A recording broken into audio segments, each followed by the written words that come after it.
Hello, people. I'm live. Just as I go live, my daughter comes and asks me for a code. I did not get a code. This is real life. My mama came out here earlier talking about me. She said, "You always eat water though." You go live. I sense some judgment from that. I eat water because that's my business. Y'all come on in. Welcome. Oh, come on in. Come on in. Come on in. Come on in. Come on in. Let me turn down my volume over here because I'm being a little extra. Get a couple more bites in. This is my breakfast, y'all. I had a beautiful start to my morning, but didn't quite time it right. So I still got to eat.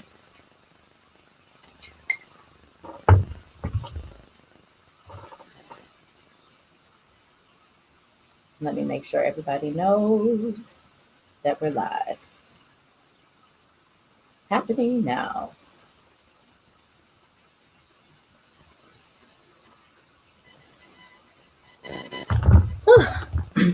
All right, y'all. Welcome to Coaching Conversations.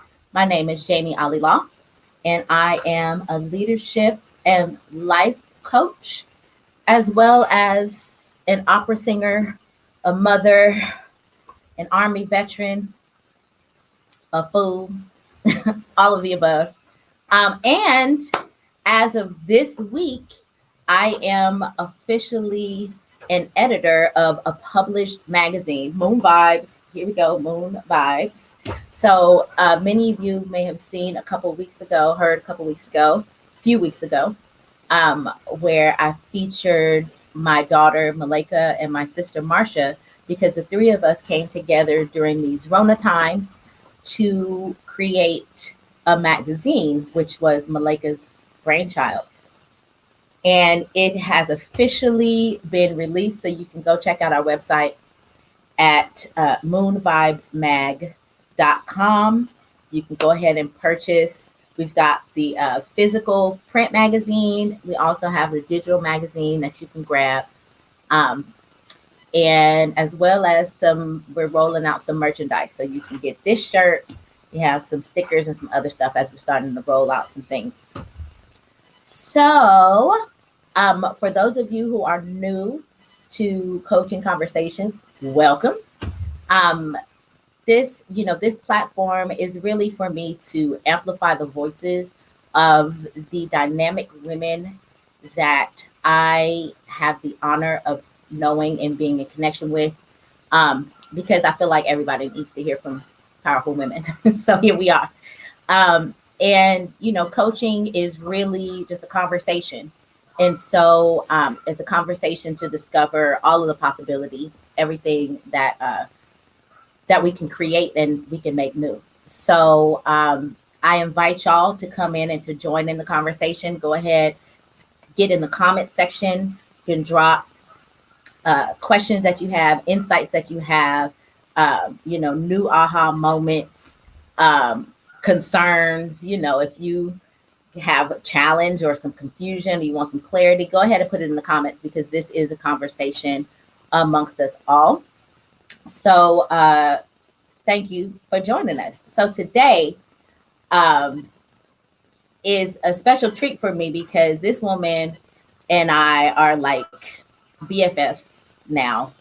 I say now, we've been friends for quite a few years, but just within the past, I would say year and a half, we have really started to connect on a whole nother level. And much of that connection has been through this conversation that we're about to have today, a conversation that we are fond of having. And we will always joke and be like, people need to hear us talk, because we be getting deep. We be diving deep in the ocean, like getting all extra philosophizing and such. And we have fun with it, two air signs. And so we were like, well, we just gonna go ahead and turn on the camera to this conversation. So we want to welcome LaTrishia to the building. There she is. Welcome. Welcome. Hey, I'm so glad you gave me that nice little intro because it gave me some time to brush my eyebrows back and put a little lip on. I literally just so so let me do that. You sound a little, okay, there we go. You sound a little muffly for a second, but you good. Can you hear me now? So today's conversation, yes. Am I good? Okay. So today's conversation is centered around spirituality.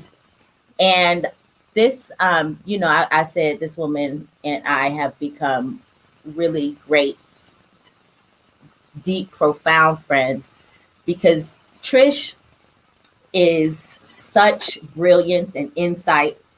I mean, she sees a situation up, down, around, even sideways. Okay. And then I just so admire and aspire to her articulation and directness. Like she can just see something and speak to that thing so clearly. We are both fools. So her fool level matches my fool level. So it's an entire mess, complete joy, freedom. Trisha's freedom. She is liberation. She is heights. She's the heights and the depths. She's expansion. And so I love having this woman in my space. And I'm so glad that you are here to, bless the people who are joining and watching as well.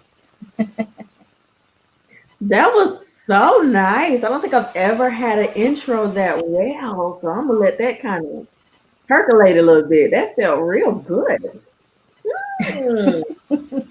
Basket.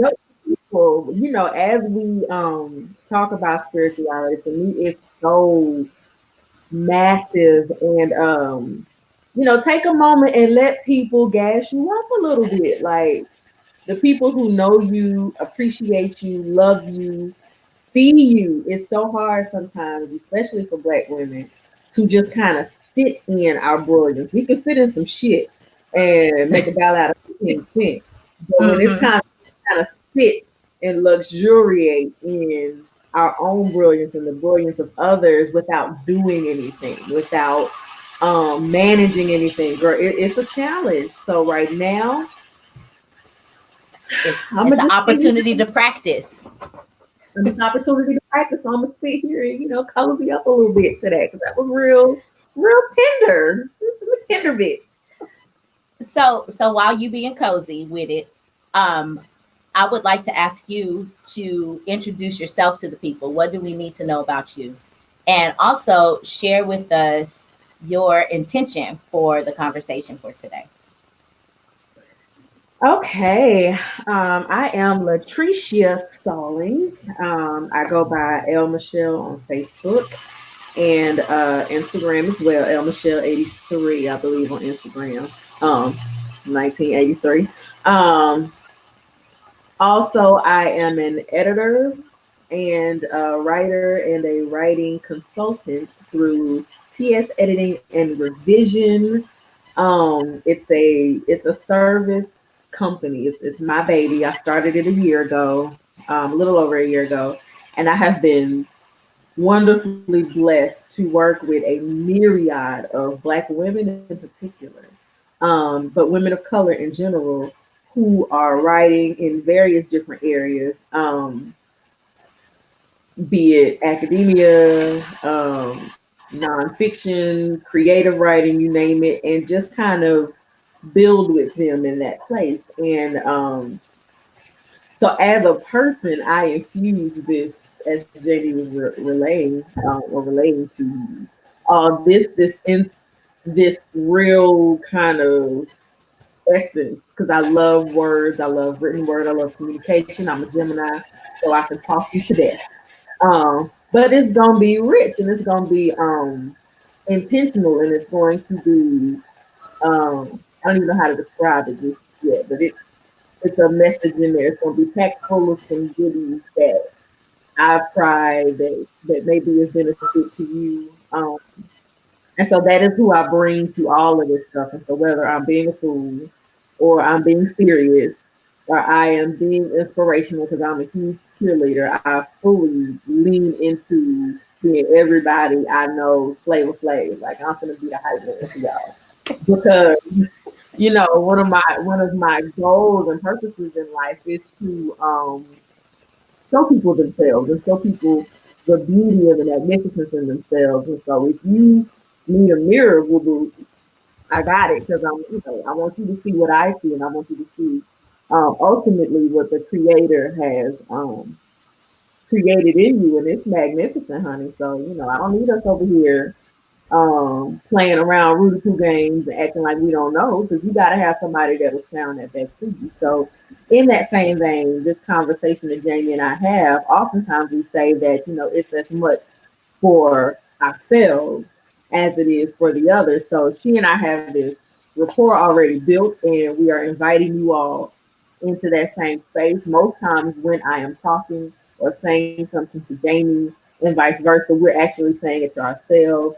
But there is this nugget or a cluster of nuggets that are available for the other person and other people to kind of come in and partake. So it becomes a potluck or it becomes a communal meal that we're bringing all of these little pieces of our experiences, of ourselves, of our brilliance, of our magic, of our pain, mixing it in this pot and making a gumbo of sorts or a stew of sorts that is ultimately going to fill everybody's belly.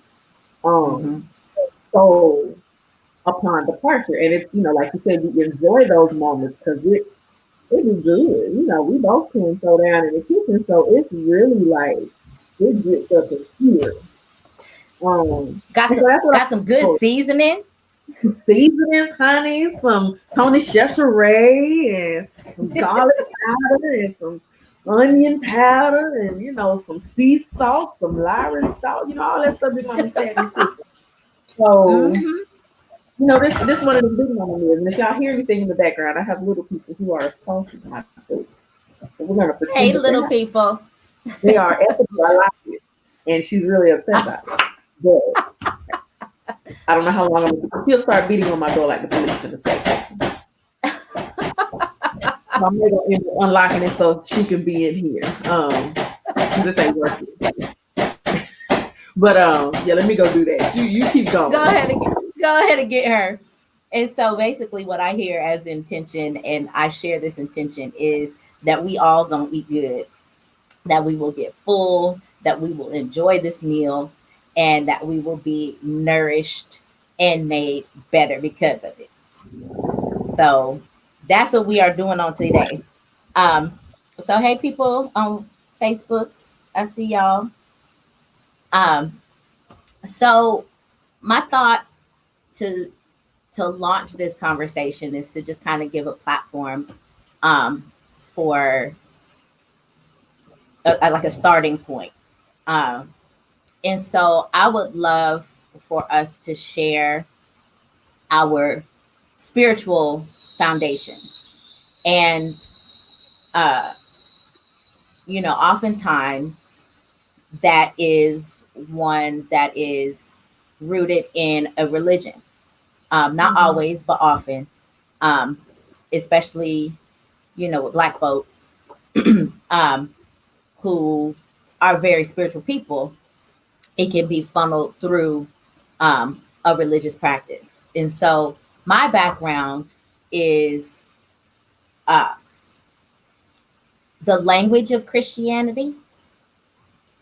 And I say that because I was raised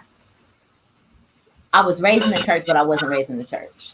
Like my grandma was the church. Like when the door was open, Church of God in Christ, my grandma was there. Okay. She was there for Bible study. She was there for prayer meeting. She was there cooking. She was there cleaning the church.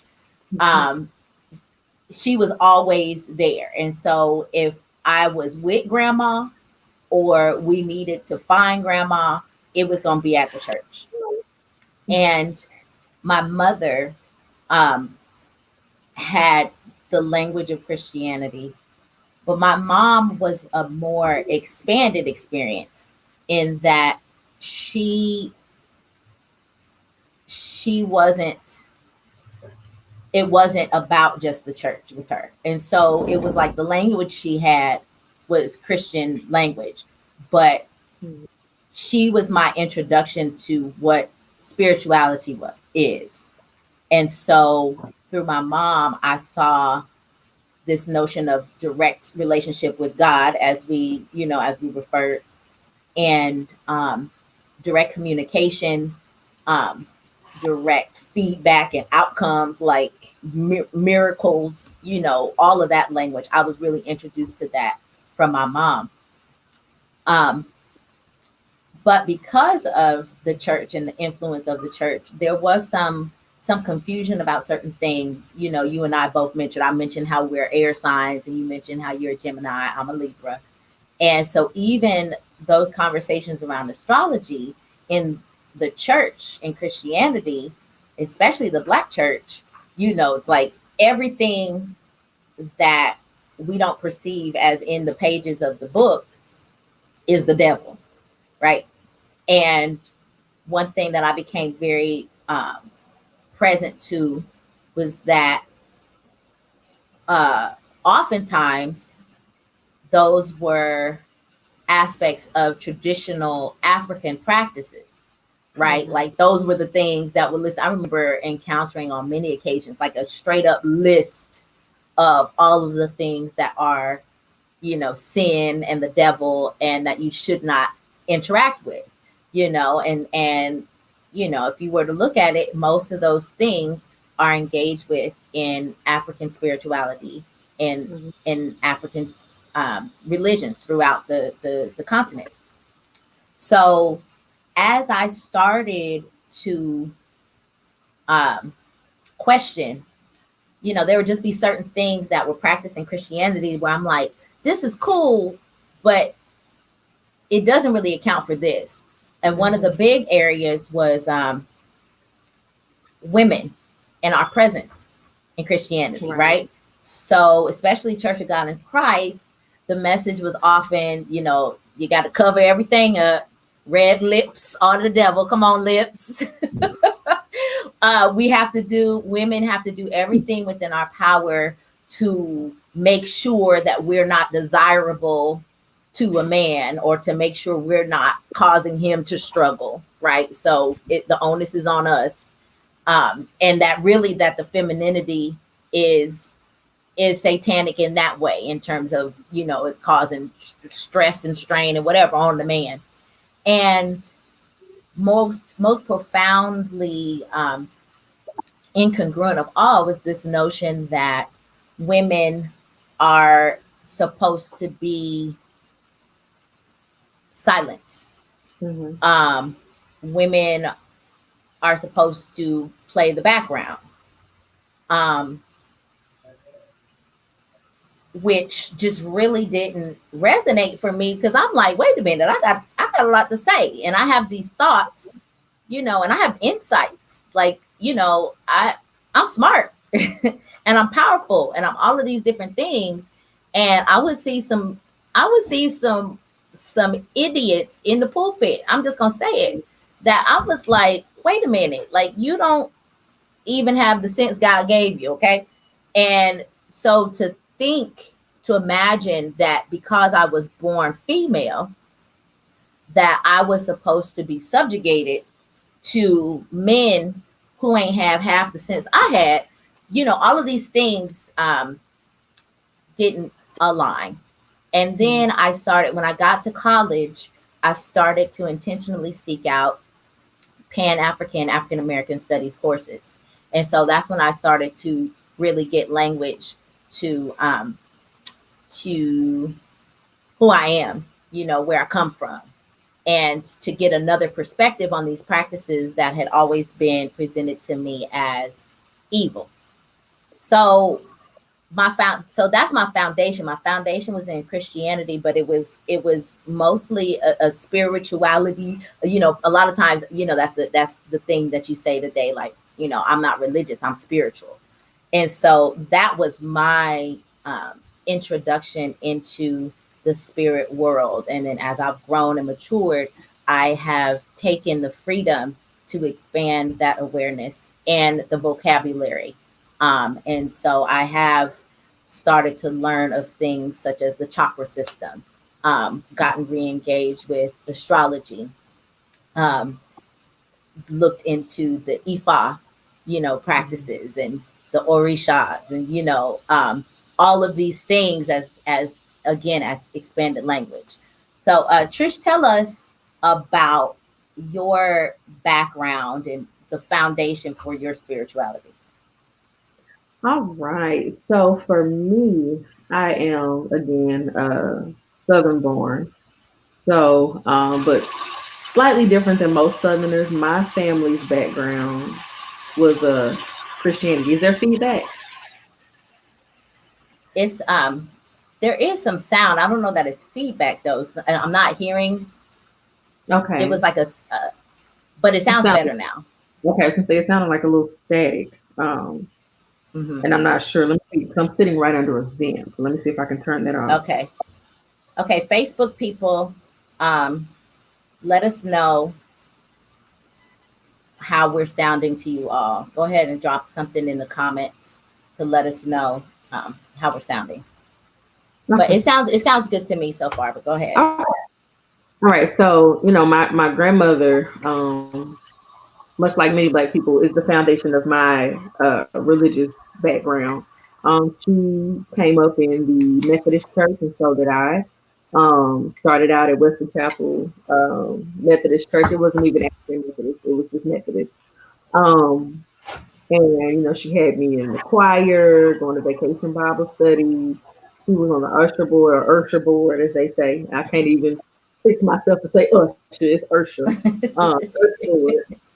Um, and she was one of the women who dressed in all white and would lay out the dressing for first Sunday.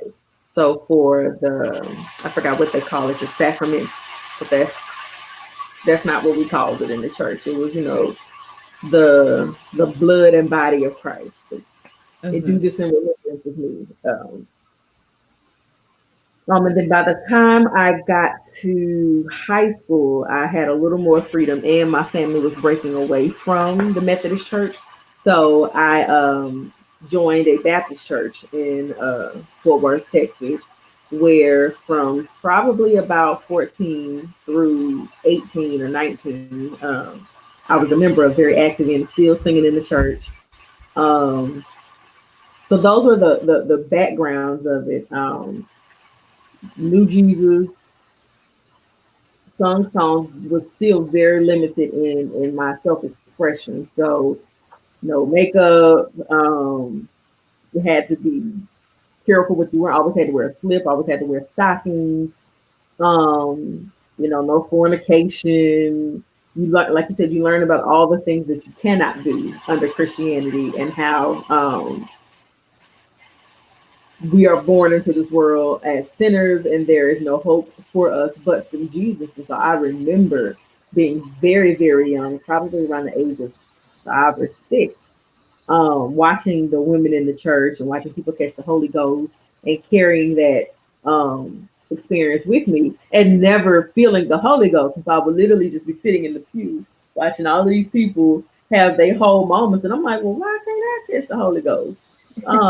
And so I'm wondering, like, well, maybe the Holy Ghost ain't really hitting for nothing. Is it the Holy Ghost, or is it me? Because I'm not having the same knockdown fallout experience.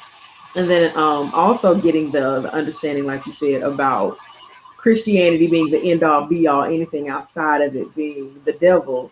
And I would literally, again, be 5 or 6 years old thinking, because I read a lot, I've always been a voracious reader. And I've always had this openness to broader perspectives of spirituality. And so I would literally pray, like, Lord, if this ain't the right one, show me the right one, because in terms of religion, because I'm like, there's so Mhm. many people in the world, being very, very knowledgeable about my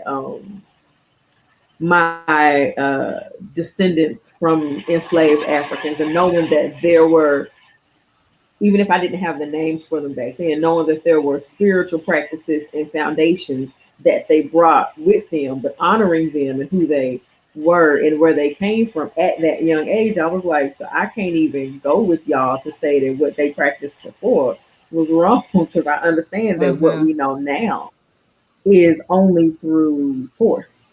And also knowing that we've married a lot of our old traditions, whether we know it or not, to our practice of Christianity. So much so that they've become synonymous with Christianity. Um, Mhm. but still not knowing that there's a level of ownership that we have to it, and then there's an origin for it that predates our experience with Christianity, and in fact Mhm. predates in and of itself. So knowing and understanding that I was in that space even as a little girl, and then praying to the God that I was told was there. Hey, Jesus, now I ain't trying to go down here with the rest of these folks. So if there's something else that you got that I need to go to, please reveal that to me, because what I was told was that it was only 144 slots for the saved up Yeah. in heaven. And I'm like, not a lot of room.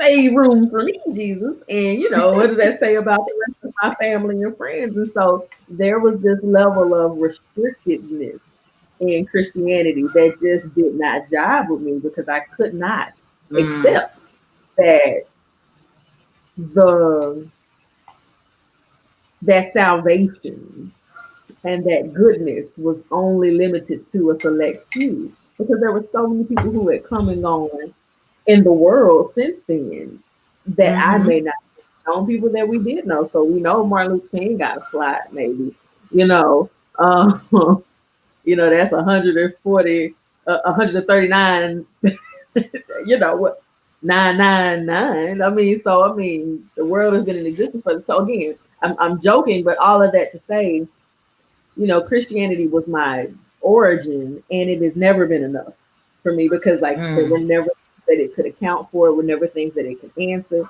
and there was just room that it did not allow to be present. And the world was never that small to me, even if I never knew personally what it was. It was never that small to me, so you couldn't make me understand or even adhere to this idea that there was this one way of gaining salvation from a God that y'all told me was all powerful, all knowing, and all things. So that is, my foundation there, and how I've ended up in this place that I'm in today. So what place are you in today? Woo, girl. There are still a lot of things that I retain from Christianity, but I am not a practicing Christian. But again, I am a Christian at my foundation, but that foundation was always really expansive. So, I still have a belief in God. I still believe in Jesus. But I've also expanded that out to study traditional African religion, which I have found for me to really provide a lot of openness and leeway, and far fewer restrictions than Christianity ever did for me. In that, there's no one particular way to practice Esau or to be an adherent to Esau. Let me say that there are traditional ways to practice, but that it can be a very personally crafted, customized experience that will account for and allow for all of these different ways of being that come with me. And that I can also marry with it, a respect for astrology and understanding of the stars, because that's also a part of it. Mhm. And understanding of different divination systems and things like that. Because again, the what I appreciate the most about studying Ifa is that it is spiritual, but it's also very elemental in that um, the universe, the world, everything that surrounds us is an aspect of God's creation and therefore available to us for our earthly needs and desires, as well as our spiritual needs and desires. And so there is no way to be in my experience of African religion. There's no way to be here, planted in this space, and be divorced from the environment that you're in and other people that you're Hmm. around. Um, and do it. You can't do. There is no room to do the two in a way that's beneficial for you, or in a way that's beneficial. Like people do it, but you are hindering yourself in your own spiritual Hmm. protection and spiritual power when you do that, because that's not the way this world, this environment is intended to be. So it's a very elemental, ancestral, everything is connected to everything. And so that for me resonates the absolute most, because that's what I was hinting at as a 6 year old, but didn't have the language to say. Like, I'm connected to you and you're connected to these other people, and we're all connected, and we're connected to, just taking it back to a scientific standpoint, we're all made of atoms. Everything in the world is made of atoms. And so there's no way to be molded into a human and be molded into a rock and to be molded into a tree and be disconnected if we're all made from the same very basic things. And so, not to say that I'm sitting here, again, there is some kind of worship and reverence of inanimate objects. So what that does for me is make me understand that I'm very intimately connected to other beings in that way. Like if I'm connected to these trees outside, then my dude, I'm connected to you.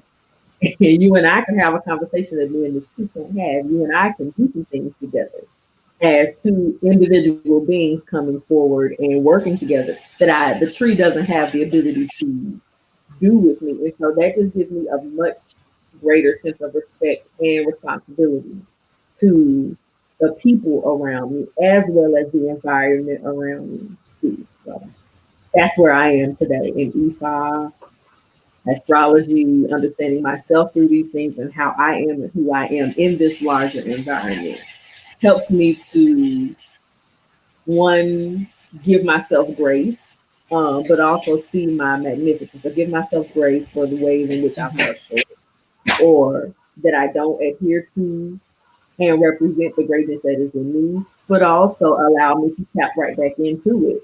Like I don't have to sit and wallow in, we were talking a little earlier, the woe is me. It's like, yes, these are the areas where you fell short. And in the next breath, you are still magnificent. Go grab that and go out and do that and go share that and go multiply that with other magnificent beings. So using that quick switch is, I think, one of the things that I'm called to use in showing it back to other people. You know what I'm saying? Showing other people their greatness and their beauty. Like, yeah, you fucked up. And just the other second, you are still this marvelous person. That second is past. Go grab a hold to the magnificence and the beauty and the blessing that is there around you at all times. And so that's where I am. That's kind of how I see myself spiritually. You know, you mentioned earlier how one of the things that you observed and that you learned in the Christian religion was this notion of is that we were all born in sin, and that there, and so basically that we are these dirty lowly Defective creatures. out the Say womb. that again. Yes, Defective out yes, the womb. yes, and that the only way um, to be anything is to be saved, to be baptized, to is through and by Jesus Christ and the sacrifice that he made for us. And Mhm. so to then go into another realm of belief that I remember one of the things that were most uncomfortable for me starting out was this acknowledgement of ourselves as God, because that did not interact with the ideologies, the context that I created through Christianity too well. Because it's like, no, there's only one true and living God. Mhm. Like, we are humble servants, and sheep. And how dare we think highly of ourselves in that sense? But then everything around and within resonates with this notion that the God, the divinity that created me, is within me. Like that has been, I say was, but that has been, one of those things that provide is a source of conflict, internal conflict sometimes, right? Because to, and this interacts with, the culture. We've got this puritanical society, patriarchal society. And so not only is it because we're human, but we are women humans, right? And so there's this, they call it humility. But the way I've really seen it show up is this subjugation, right? Like, Mhm. you down here, you need to be down here, and we'll call it selfless, and we'll call it humble, and we'll call it preferring others above yourself, and we'll make it something to aspire to, right? But then to be in this new space of awareness, to be like, wait a minute, for me to deny my divinity and my bigness and my power is for me to deny the world what I came here to do and to be, right? So if I'm over here playing small, right, I'm over here like, oh no, I'm not. I'm just a poor sinner. If I'm over Mhm. here in this Absolutely. energy, poor sinners can't do big shit. So and you and I have had this conversation. Like, we are coming into this level of self awareness that is affirming, like, yo, like, that thing, like you said, you were aware of certain things at 6. You had certain expanded ways of perceiving at 6. Like, I've had some questions, or it's like, I don't know what this is, but there's something here, and this thing over here doesn't allow space for this thing that I know is here. And so now we are starting to engage with ourselves in this awareness in such a way that is allowing us to see, really, our worthiness, our value, and beyond capitalistic systems, right? Because that's a whole nother thing, right? Oh, you worth this because you got this degree, you went to this school, you got this title, this and that. And if you don't have those things, you're not worth. Like, we're not even talking about that. We're talking about the fact that if I have a desire that's born within me, I am worthy of having it, and I have everything within me to birth that thing into reality and manifestation, like that level, right? Right. So I'm just, I'm hearing that, like, you know, and actually I'm gonna transition into this conversation. Well, before you go, Yes. I'm going to add something to that because, um, for those who may be watching and anybody who may come back to this and see, um, I think it's important to understand. You said a thing, so it's what we learn in Christianity is that we learn things that are then contradicted immediately. And I don't know that they're necessarily contradicted in the word. Perhaps they are, but they are contradicted in the interpretation and what gets taught. Mm-hmm. Mm-hmm. Then leaves us back in this conundrum, especially, as a Christian, I felt like, okay, well, in one minute, I'm a child of God, but then this other minute, there's absolutely nothing I can do but through Jesus Christ. And Jesus has these prescriptive, very narrow things that go against everything that I feel here. And I'm told we're taught not to trust this. because we're taught Yeah. that this is. And so I'm a child of God, and I no weapon formed against me can prosper. And God did not give me a spirit of fear. I sung in the choir, so I take a lot of messages from you. But you know what I'm saying? Yes. Like, and then on the other end, I am this feeble, helpless, incapable of doing a single thing, but through the God who created me to be fear. Like, there's this convoluted messaging that gets taught as Christians. And I think what's important, even for people who remain Christians, is to lean into that. You lean into the very beginning, the very genesis of you as a person. If the Lord created everything, if the Lord, that same God, created you in his/her own image, and then took and breathed their life into me so that I am here, am I not God? I'm not above, I am God's creation. Right. You know what I'm saying? But am I not walking around in the image with the And essence the likeness. and the power and the light and the life of the very same God that created me?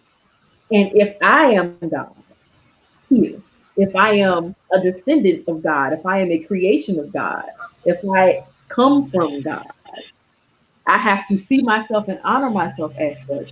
And I have to see and honor you as such.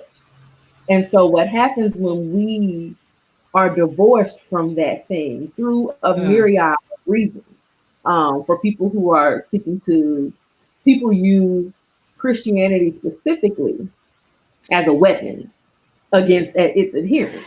So it is to keep you small. It is to keep you confused. And we talked about this, and I'm gonna bring it back. It's to spin that top. Mm-hmm. It's to keep you confused and ungrounded, unrooted.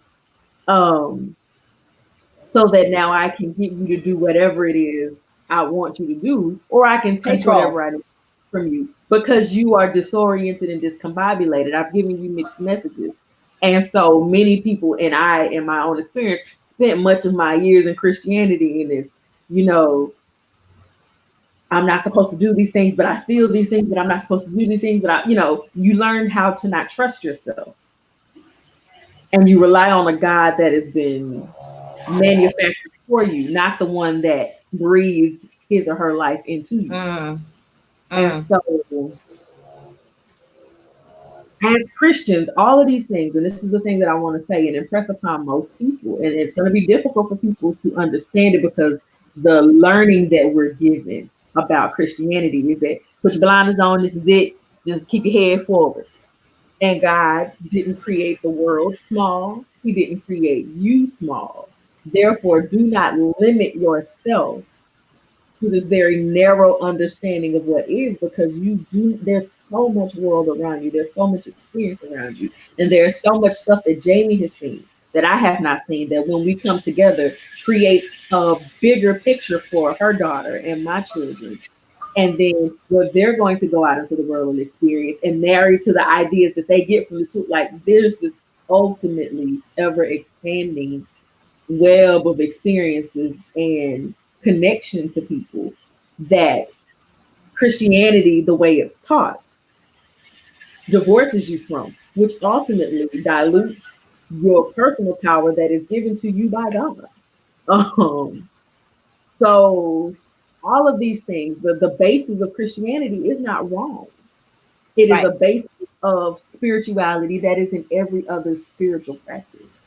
Mm-hmm. And you lose the ability to expand and learn and pull into your own spiritual practice, which is very personal because, again, God didn't ask Jamie when he made me. He didn't get her buy-in. Do you think Trisha need a little more tea or a little less? He didn't ask Jamie for any permission in his or her creation of me. That is something that he did intimately with me and the people I came from. So to think then that I now have to gain the core of my spiritual connection and permission from somebody outside of me. No, that ain't no. He didn't consult you when he made me. why you think he got to consult you and communicate through you for the core stuff. I'm not talking about, rituals and things that are coming from people who are connected in some other way. I'm talking about just Mhm. your everyday getting up and laying down. Nah. And so all of these religions are made of the same thing, this belief and this assertion that you came here with a purpose, that you are divinely made, that you are crafted, and that you are empowered here. And we have a duty to use that power responsibly and in concert with the environment that we're in and the people that we are around, which means that, yes, you need to adhere to treat others as you would have them treat yourself. You need to adhere to all of these things about being fair, just, and kind to other people. It doesn't give you the right to now usurp and exploit other people, because you can't exploit somebody else without exploiting yourself, because we're connected. Mhm. And exploit and harm somebody else without making an affront to God, because God created them too and placed him and herself. So all of this shit is connected, and we are responsible for knowing this stuff. So whether you're Christian or Buddhist or Muslim or an Ifa or practice anything else, I'm getting chills now just thinking about it. Like, whatever pathway you get there, don't let that pathway, it's never meant to cut you off from everything and everybody else. So,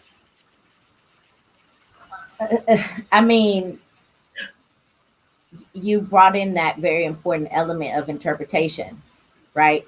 Because with the brand of Christianity that we have come to know as Black people in the Western world, the intention was always for control and indoctrination, right? It domination. was never domination. So it was never for our spiritual edification. Like if you got that from it, hey, that's nice. But the reason that I'm bringing this to you is so that I can have me some good slaves that will stop running away and that will be easier to control. And so Put this the is, I fear mean, of God in them. Where you think that put came from? the fear of God.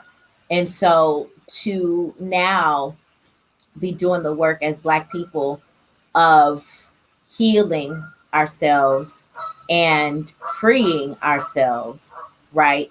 It does require an examination of everything, including the religions that we have adopted.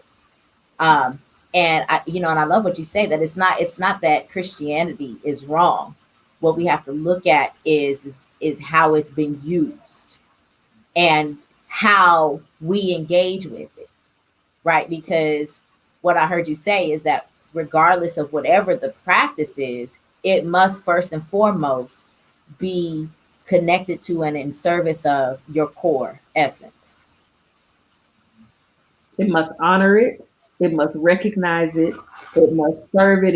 It must feed it. And you must recognize in that same vein that your core is not disconnected from anybody or anything around you. Period. Period. Like, this spiritual journey, this spiritual path, whatever way it is never meant to be disconnected from anything else. There is absolutely no way you can cause harm to someone else without messing yourself up too. Like, whether you feel like you're gonna see it on this side or the next, Mm-hmm. connect. And so there comes a great responsibility. To whom much is given, much is expected.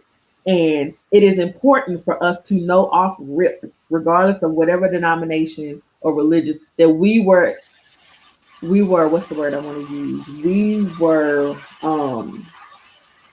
I can't think of the word, but we were blessed. I'm gonna use blessed as a placeholder.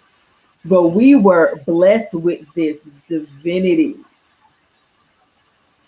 at the inception. We are not lowly sinners. We are not worthless. You know what I'm saying? Do you really and truly think the Lord would create something worthless? Like, go back to who you know God to be. Right. You think God got time with all of the stuff that he and she is controlling, that they got time to just be throwing stuff away, that they done made lions and lemurs and amphibians and all of these other things, mosquitoes. Oh Lord. They all got their own purpose, and the Lord spent its most precious efforts in creating man and woman to be worthless. They ain't out here making trash. Lions ain't walking around running shit. You know what I'm saying? And lions are majestic, beautiful creatures. Why do you not Hmm. think that the Lord intended for you to be beautiful and to have this ability to stand and walk on 2 feet and to think and to sing and to manifest and to build and to create and to jump? Like what I would implore people to do is to cut out the confusion in whatever your spiritual practice is, because it's not convoluted at all. Hmm. You know what I'm saying? It was never meant to be. The Lord created you in his image, breathed into you. You are divine. Whether you want to call yourself a God or not, that's fine. You are divine. You are purposeful. See, we're gonna have to. Okay, I know this is gonna be a part two. This is gonna be part two because Mm-hmm. there's So many there's so layers. there's so much, and what I am hearing, the path that I'm hearing this conversation go, is the essentialness of knowing your essence. When you say go back to where even if we have been pulled so far outside of ourselves that we can't see our divinity, go back to the divine that created you And what you know of them. and what you know of them to be true. So that the Bible says that God be the truth and every man made a lie, right? So I shared this post the other day. I told you I was listening to Amanda Seals on the Breakfast Club, and she said something, and I shared the quote, something to the effect of, if you're not careful, the people who know you the least will convince you that you don't know yourself. Um, so the thing is to be so securely established and grounded Grounded. in in the That true fact, core, that small fact, being grounded on that in small fact. in the true core of who you are at your creation. And like you said, that is something that is not subject to opinion. It's not subject to judgment. It's not subject to uh, critique. It's not subject to any external referral. God did this. God did this. I said, I'll go. We got together and we co-created this life that we see here. And so when we can get re-engaged with, regrounded, reestablished foundationally on this notion of our core being, whoever that is, then this then elevates us to a space of what I'm hearing is being unfuckwittable, right? You can't come to me then at that point, not knowing who I am, trying to convince me of who I'm not, right? Because I already know. I'm already establishing this. And it's like, it doesn't matter what I've done in the past. It don't even matter what I did 5 minutes ago. It doesn't matter if I got it right or wrong. I know that I know that I know that at my core, this is who I am. And so because I am this divinity, I know that my opportunities are endless. Mm-hmm. I know that my power is infinite Mm-hmm. because of who I am. And like you keep referring to, all that I'm connected to. I've got the power of this and here, but I'm also Life and connected to death in Trisha's the power. tongue.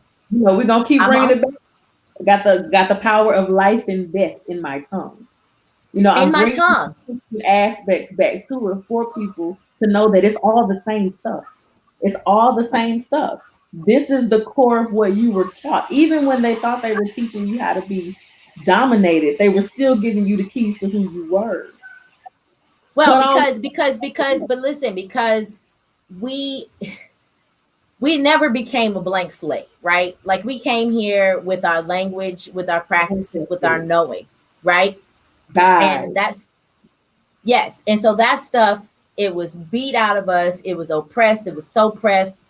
It was, I mean, every tool and tactic was used to try to break us. But that, this is why I love the study of spirituals, because listen to a spiritual and tell me that ain't some some Conjuring. African, thank you, some conjuring. Okay.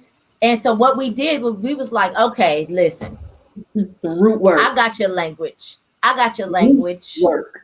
Root work. Yes. Yes. So it's like, okay, you Jesus, what you say his name is? Jesus? Okay. What you say? It was Paul? Okay, got you. What you say, Joshua? Joshua fit the battle of Jericho? Got you. Got you. Did Daniel? Didn't my Lord deliver Daniel? Then why not every man? Mm-hmm. These were, see people get fucked up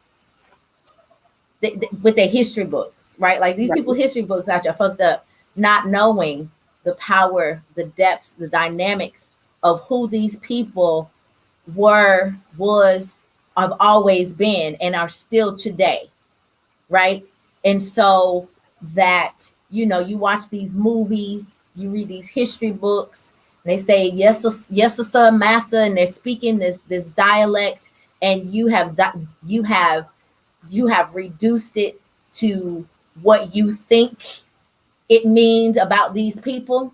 And it's like, don't let the language fool you, honey, because that thing has already been here. And then when you talk about power, you and I, we discuss then this conversation around the ancestors, about who they was, and Mm-hmm. also who they still are today, in, through, around, before, behind me, right? Yeah.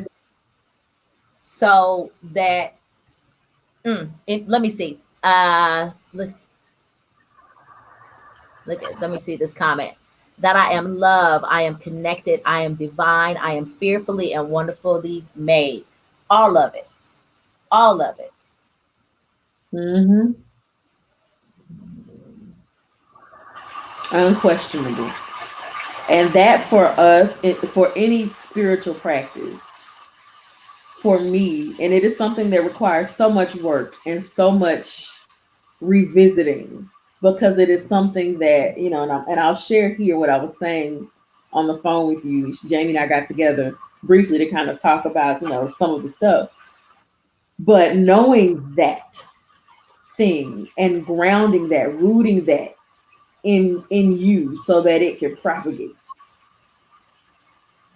and grow forth, that you might have to keep replanting that motherfucking shrub every day, but take a point, make it a point to replant that shrub, because it is going to form the foundation of everything you do going forward. Knowing that inherently, grounding that, cementing that motherfucker to the center of your chest is going to allow you to build so much on top of it. Because what happens is, in our conversation, I was saying that, I have this dream or this memory, I'm not exactly sure which one, of this carnival-esque ride where it's like you go inside this ball or this cylindrical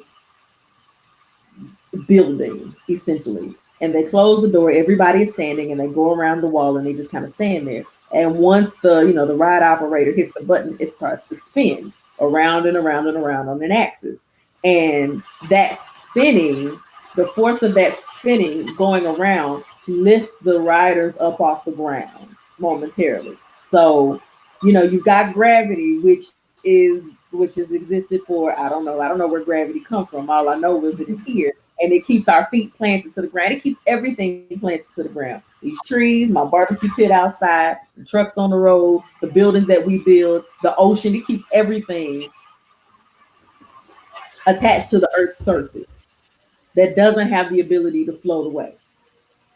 So this ride with this force of spinning around has the ability to interrupt this connection that gravity has to everything here on the earth, to the people in that moment. And so you have this chaos that has the ability to unground shit, right? Because gravity is what we know of gravity is that it is every day, every night. It always is. It is a constant. And then you've got this momentary chaos, this centrifugal force that is now interrupting, intercepting, breaking apart, distorting this Disrupting. energetic pull of gravity that keeps you attached to the floor.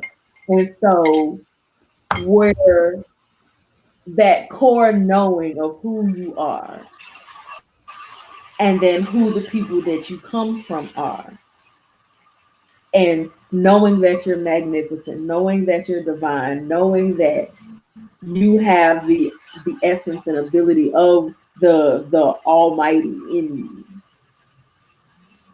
that you can make your way at least out of that chaos to get back to your ground. Like that is the grounding. And so when we talk about knowing that peace and putting it inside of you, that builds in you this ability to automatically reestablish or reconnect to gravity that is always your ancestors. You're always going to be from the people that you come from.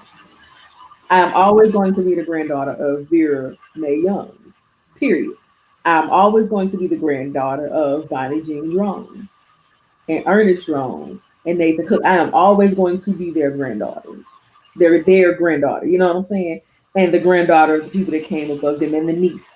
And I'm always those people and the experiences that they had before they came here, the things that they saw, the magic that was in them. It is my gravity. It keeps me grounded, knowing that I am divine, knowing that I am a child of God any day of the week, regardless of what them people say on my job, regardless of how much money in my bank account, regardless of what I drive, regardless of whatever chaos is trying to lift me off this ground. I my feet always have a place to go back to. So if I need to get away from, get off of this ride, I can get off of this ride. And as soon as I walk out that door, gravity, my ancestors, God is gonna pull me right back to the earth because that is the way it was intended to be. And so sometimes we have to make an intentional decision to get off the fucking ride. If it keeps you discombobulated, if it keeps you floating, if you cannot put your feet back on the ground when you say so. Because again, that is your birthright. That is gravity. There is no argument about it. Right. You don't have to be worthy of gravity. The fact that you are here means that you have access to gravity. It's yours. Anything that is here has access to gravity. If you still here on this side of the dirt, you got access to gravity. Mm-hmm. You know what I'm saying? So sometimes we have to know that. If we don't know nothing else, know that and make your way as dizzily and as discombobulated as you can Hmm. to exit. You ain't gotta figure all the rest of this stuff out. You ain't gotta figure out who outside working the ride. You ain't gotta figure out if little Bobby over there that threw up. You ain't gotta be discombobulating and try to hand out bags, barf bags to everybody else. Hmm. Get off the ride. Because once you off the ride and your feet on the ground, then you can see what's happening around you. Then you have a better perspective because you're not in disarray mentally, spiritually. You are not in chaos. We can't function in chaos. We can't function disconnected from gravity. I can't cook no meal. This ain't the Jetsons. I can't cook no meal floating around my kitchen. You've seen the videos of the astronauts when they go up in the sky. They can't barely do nothing because there's nothing grounded. Your Cheetos is floating over here. Your Tang is just everywhere. You know. So if nothing else, get back to your center, your core, the root. that attach you to the ground. And then things will start to make sense. And what I heard you say is that if you can't find your core, find your creator, find your ancestors, find Ask them to show you how to get the fuck up out, or to come get you out, come whatever get that me. may be. It reminds me of, speaking of spirituals, in the Lord, in the Lord. My soul's been anchored in the Lord, in the Lord, in the Lord. My soul's been anchored in the Lord, my Lord. My soul's been anchored in the Lord. And that's like you do what you hold on to whatever the hell you need to get back to yourself, who you are, what you're doing here. Then you can figure everything else out. You can't Right. figure that stuff out not not established, not planted. And you know what it makes me think of is sometimes, you know, that message that we get from church is that sometimes the Lord just wants you to be still. Sometimes you can't get off the ride. Sometimes the only thing you can hold on to is the anchoring of the Lord in your soul. Like, wake up every morning. If you can't do nothing else,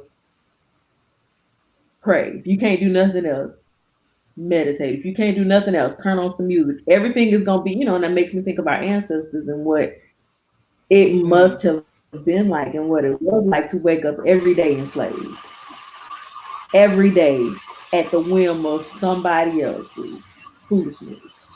And so they sung these songs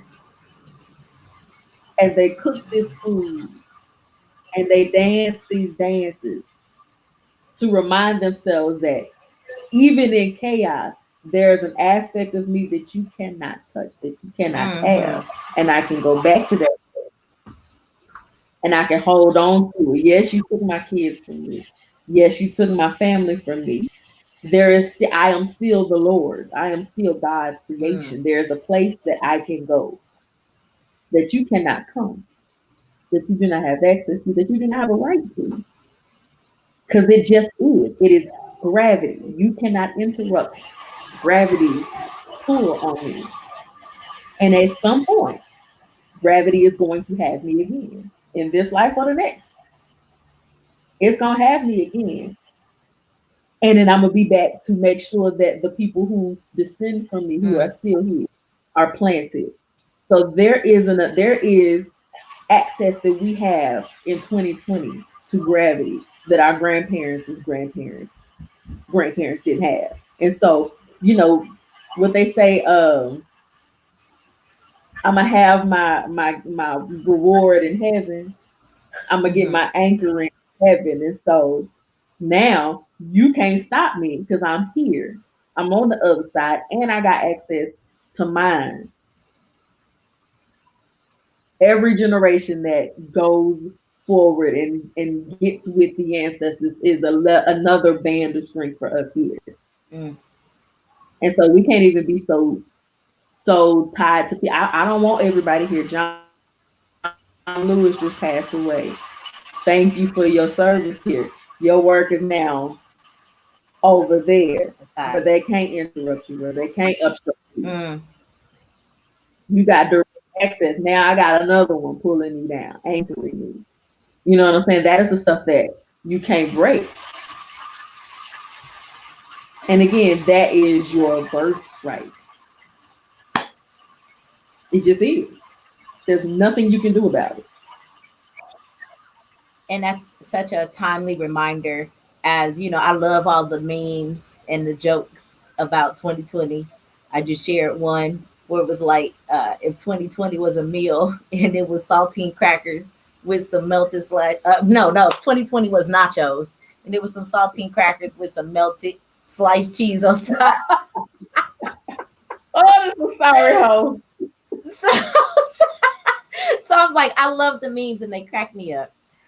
But I love that you brought that back to where you said in 2020, which for many people is the epitome of chaos and ungrounding, that you brought that back as that reminder that we, even in the year 2020, have an anchor, have access to that anchor More that anchors than is people have our ever core. had.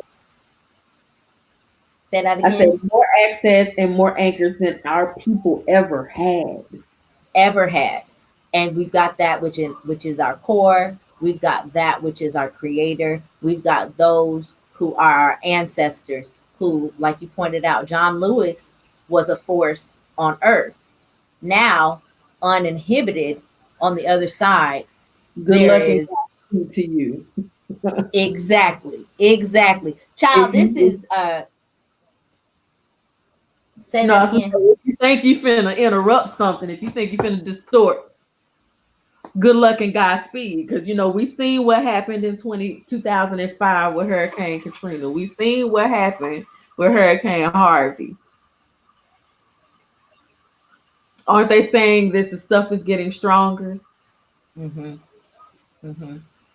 The ice caps are melting. Good luck and Godspeed if you don't, Right, because we're all connected. right, right, right. The disruption that we feel as humans is reflected in the disruption that we see in nature. And we have the power in this knowing of our connection to re-anchor ourselves We in the re-anchor truth of who we ourselves. are. Period. Period. LaTrishia, Yes, ma'am, ma'am. we You will know be we can. here. We will be here all day. And I was like, you know what? I'm not even finna start another one. We just gonna have to go ahead and put it on the books to have a part two. Because Yeah. this is a conversation that I know nurtures me. Mhm. And like we said, I get fed off of it.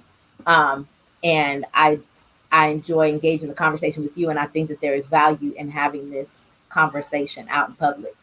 Mhm. So Trish, remind us, first of all, the name of your editing services. TS Editing and Revision, www.trishedit.com. Okay, Edit, www.trishedit.com Trish Edit. with an Trish, S. Trish Edits. Excellent. Grammatically correct. And Trish then, Edit. tell us how we can follow you on the. Oh, that's not what I wanted. That's How we can app. follow. Listen, I'm updated. I'm getting fancy now. I just, I'm learning. That's Tell us it. how we can follow you on IG. So on IG, you can follow me at Trish_edits for my business page at L Michelle 83 maybe. Let me look while I'm finna tell y'all a lie like my phone ain't in my lap. Now, listen, if you follow my personal page on Instagram, if I don't know you, I'm probably gonna decline it. Don't charge it to my cart. Well, listen, no, we just gonna give them the professional page. We Okay, just I gonna was give like, them the professional page. 'cause Because I if be they need to holler at you, they can go there and yeah, hit you you in the go there. DMs. Um, Yes. yeah, go there because I don't, you know. Because you got you be on the low low. I'll You be don't on be the low, using low, the low, low. government name. We understand. So So we got at IG. And then on Facebook, I have TS Editing and Revision as my Facebook page as well. excellent, They hit excellent, up the excellent. website. You can contact me through either of those mediums, and that's what I do. My calling is to write and articulate that which is very difficult to articulate. So And it is very clear that you are both talented and skilled in this area. Sis got I do words for you. it. I do it. Oh, thank you so much, Trish, for joining. Thank Thank y'all you. for watching. And next week, I think next week is Jolly. So we're going to be talking about sexuality. We're gonna be having grown folks conversations. Try to tune in. So, but we gonna get the follow up on the books, because this conversation around spirituality, I think, is essential to our personal empowerment, but also, as you brought up many times, to our restoration of the world, right? To our natural environment, to our interpersonal relationships, to our Mhm. relationships, to the environment and to nature, to animals. Right. So I think it's essential to our grounding. And next time we're going to talk about our ascension and our Hey. ascending in this Mm. knowingness. Hey. All Thank right, you. y'all. Tiffany. Love you and we appreciate you. And we out.